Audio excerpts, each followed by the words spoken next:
నమస్కారం అండి. నేను Srilatha, chief clinical dietician, Medicover hospitals Madhapur. ఇవాళ మనము ఆహారంతో డయాబెటీస్‌ని ఎలా కంట్రోల్ చేయాలో తెలుసుకుందాం. సో, ముఖ్యంగా డయాబెటీస్ అంటే అందరూ కంగారు పడిపోతుంటారు. ఎలాంటి ఆహారం తీసుకోవాలి అనే ఆ స్ట్రెస్ తోటే మనకి ఎక్కువగా బ్లడ్ షుగర్స్ అనేవి పెరిగిపోతుంటాయన్నమాట. సో, డయాబెటీస్‌ని మనము ఆహారంతో ఖచ్చితంగా కంట్రోల్ చేయొచ్చు. ఎన్ని రోజులైతే మీరు ఆ పథ్యాన్ని అలాగే కంటిన్యూ చేస్తారో, అన్ని రోజులు మీకు డయాబెటీస్ అనేది కంట్రోల్‌లో ఉండొచ్చనమాట. సో, ముఖ్యంగా టైప్ 1 డయాబెటీస్ అని ఉంటుంది. ఇందులో మనము ఇన్సులిన్ పైన కంప్లీట్‌గా డిపెండ్ అయ్యి ఉంటామనమాట. సో, మనకి ఇన్సులిన్ రిక్వైర్మెంట్ ఎలా ఉందో దాని ప్రకారంగా మనము కార్బోహైడ్రేట్‌ని డిస్ట్రిబ్యూట్ చేసుకోవాల్సి ఉంటుంది. అంటే మనం తీసుకునే ఆహారంలో పిండి పదార్థాన్ని. అలా చేయడం వలన మనకి బ్లడ్ గ్లూకోజ్ అనేది బాగా కంట్రోల్‌లోకొస్తుంది. ఇందులో మనము కార్బోహైడ్రేట్‌ని గ్రామ్స్‌లో, యూనిట్స్‌లో కౌంట్ చేసి పేషెంట్స్‌కి ఇస్తుంటాం. సో, మనం ఇలా చేయడం వలన మనం కొంత మేరకు కంట్రోల్ చేసుకోవచ్చు. అలాగే టైప్ 2 డయాబెటిస్ మెలైటిస్. ఇది మన శరీరంలో కొవ్వు ఎక్కువ పేరుకోవడం వలన ప్యాంక్రియాస్ పనితనం తగ్గిపోయి ఇన్సులిన్ ప్రొడక్షన్ అనేది తక్కువగా ఉంటుంది. సో, దీంట్లో ఏంటంటే మాత్రలు కానీ, ఇన్సులిన్ కానీ రెండిట్లో ఏదో ఒక ట్రీట్మెంట్ ఉంటుంది. ఆర్ ఒక్కొక్కసారి 2 రకాల ట్రీట్మెంట్ నడుస్తాయన్నమాట. సో, వీళ్ళలో మనము కార్బోహైడ్రేట్‌ని మోతాదుగా ఇవ్వాలి. కార్బోహైడ్రేట్ అంటే మనకి 3 రకాలుగా ఉన్నాయి. ఇందులో refined carbohydrate, simple carbohydrate, complex carbohydrate. So, ఈ కాంప్లెక్స్ కార్బోహైడ్రేట్‌ని మనం ఆహారంలో మోతాదుగా చేర్చడం వలన మనకి షుగర్స్ అనేది బాగా కంట్రోల్‌లో వస్తుంది. ఇది డయాబెటిస్ ఉన్నవాళ్ళు ఖచ్చితంగా నేర్చుకోవాల్సిన ముఖ్యమైన పాయింట్ అనమాట. సో, సింపుల్ కార్బోహైడ్రేట్స్‌లో ఏంటంటే, ఇవి తీసుకున్న వెంటనే మనకి షుగర్స్ ఒక 2 గంటల్లో పెరుగుతాయి. రీఫైన్డ్ కార్బోహైడ్రేట్స్ మనకి ఇంకా చాలా ప్రమాదాలకి తీస్తుందనమాట. ఇది బ్లడ్ షుగర్స్ పెరగడంతో పాటు ఫ్యాటీ లివర్ రావడము, గుండెకు చెడు చేయడము ఇలాంటి ఎన్నో రకాల నష్టాలు జరుగుతాయి. సో, అందుచేతనే ఈ కాంప్లెక్స్ కార్బోహైడ్రేట్ అంటే మనం తీసుకునే గింజ ధాన్యాల్లో ముఖ్యంగా బ్రౌన్ రైస్ కానీ, బ్లాక్ రైస్, రెడ్ రైస్ ఇలాంటివి. అలాగే మనము జొన్నలు, సజ్జలు, గోధుమలు, అరికలు, సామలు ఇలాంటివన్నింటిని. వీటిని గింజ ధాన్యాల్ని మనము అలాగే వండుకోవడం కానీ, వాటిని నూక కింద ఆడించి అన్నంలాగా ఉడికించుకోవడము, లేదా వాటిని పిండి ఆడించి రొట్టెల కింద చేసుకోవాలి. వీటిని ఎక్కువ రీఫైన్ చేయడం వలన మనకి వాటిలో ఉండే ఫైబర్ పోతే, ఇది కూడా మనకి సింపుల్ కార్బోహైడ్రేట్ కానీ, రీఫైన్డ్ కార్బోహైడ్రేట్ అవుతుందనమాట. సో, మనకి మైదా పిండి కానీ, కార్న్ ఫ్లవర్ కానీ ఇలాంటివన్నీను మనకి రీఫైన్డ్ ప్రొడక్ట్స్ అవుతాయన్నమాట. వీటితో చేసిన ఉత్పత్తులని మనం కంప్లీట్‌గా అవాయిడ్ చేయాల్సుంటుంది. సో, మనం ఇలాంటి గింజ ధాన్యాల్ని, చిరుధాన్యాల్ని మనము ముడి రూపంలో కానీ, కొద్ది మోతాదులో ప్రాసెసింగ్ అయిన వాటిని మనము ఆహారంలో చేర్చుకోవాలి. ఇవి మనం తీసుకునే లంచ్, డిన్నర్, బ్రేక్‌ఫాస్ట్ ఈ 3 పూటల్లో మనము మోతాదుగా తీసుకోవాల్సుంటుంది. అప్పుడు మన బ్లడ్ షుగర్ స్లోగా రిలీజ్ అవుతుంది.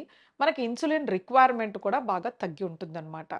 సో, మనకి కండరాలు మెయింటైన్ చేయడానికి, శుభ్రంగా మనకి రకరకాల ప్రోటీన్ రిక్వైర్మెంట్స్‌ని మీట్ చేయడానికి పప్పు దినుసులు అనేది ఎక్సలెంట్ ప్రోటీన్ సోర్స్ అన్నమాట.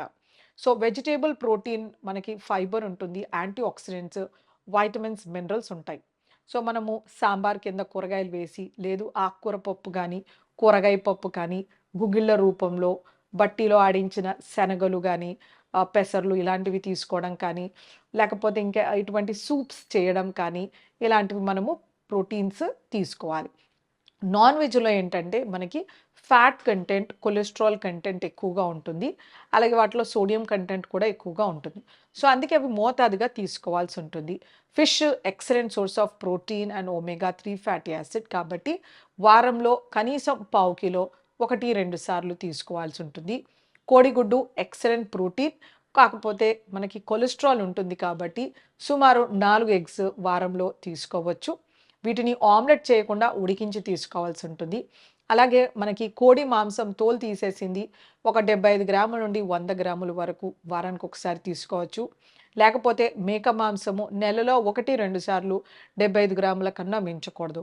వీటిలో సాచురేటెడ్ ఫ్యాట్స్ తర్వాత కొలెస్ట్రాల్ మోతాదు ఎక్కువగా ఉంటుంది కాబట్టి. సో, ప్రోటీన్ హెల్తీగా ఉండేలాగా చూసుకోవాలి. నాన్ వెజ్ ఫ్రై ఐటెమ్స్ చేయకూడదు. కూరగాయల కాంబినేషన్లో, ఆకుకూర కాంబినేషన్లో తీసుకోవాల్సి ఉంటుంది.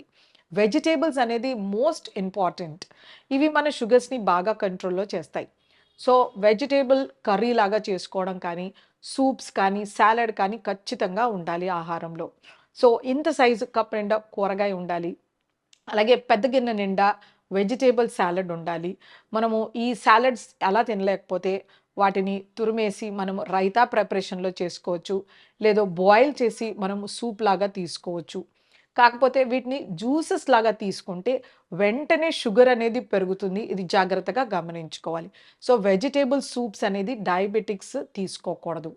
సో ఇలా మనము కంప్లీట్‌గా ఒక బ్యాలెన్స్డ్ మీల్ అనేది లంచ్, డిన్నర్‌లో తీసుకోవడము.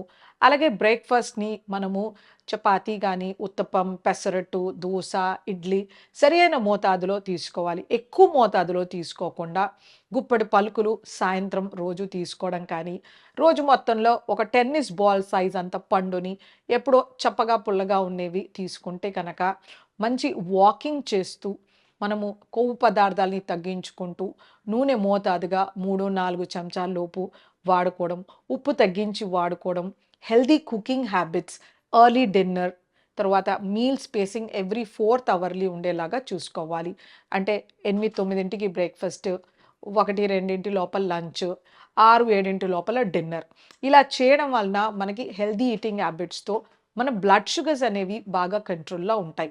బయట తయారయ్యే ఫుడ్స్, మైదాతో చేసేవి, బేకరీలో ఉండేవి, తర్వాత రకరకాల ప్రాసెస్ ఫుడ్స్‌కి మనం దూరంగా ఉండాలి. ఆర్టిఫిషియల్ స్వీటనర్స్ కానీ, తర్వాత ఇంకేమైనా bakery products, caramel puddings, sweets వీటిని కొద్ది రోజులు మానేస్తూ మనకి healthy natural home based foods తీసుకోవడం వలన ఫ్రెష్ గ్రీన్ లీఫీ వెజిటేబుల్స్ మనకి రకరకాల పలుకులు, పప్పు దినుసులు, రకరకాల ధాన్యాలను మనం ఇన్కార్పొరేట్ చేస్తూ మనము సామాన్యంగా ట్రెడిషనల్‌గా తీసుకునే ఆహారాలు చేర్చుకోవడం వలన మన డయాబెటీస్ అనేది కంప్లీట్‌గా నార్మల్‌కి రావచ్చు. ఇలా మనం ఎన్ని రోజులు డైటరీ రిస్ట్రిక్షన్స్, మోడిఫికేషన్స్ చేస్తామో అన్ని రోజులు మన బ్లడ్ పారామీటర్స్, మన మసిల్ కంటెంట్ బాగుంటూ మన షుగర్స్ అనేవి బాగా కంట్రోల్‌లోకొస్తాయి. సో అందుచేతనే డయాబెటీస్ వచ్చిన వాళ్ళు అసలు బాధపడకుండా స్ట్రెస్‌ని బర్స్ట్ చేస్తూ మంచి డైటరీ హ్యాబిట్స్, ఫిజికల్ యాక్టివిటీ ఎక్సలెంట్‌గా ఫాలో చేస్తే కనుక డయాబెటీస్ మనం వితౌట్ మెడికేషన్‌ని కంట్రోల్‌లో చేసుకోవచ్చు.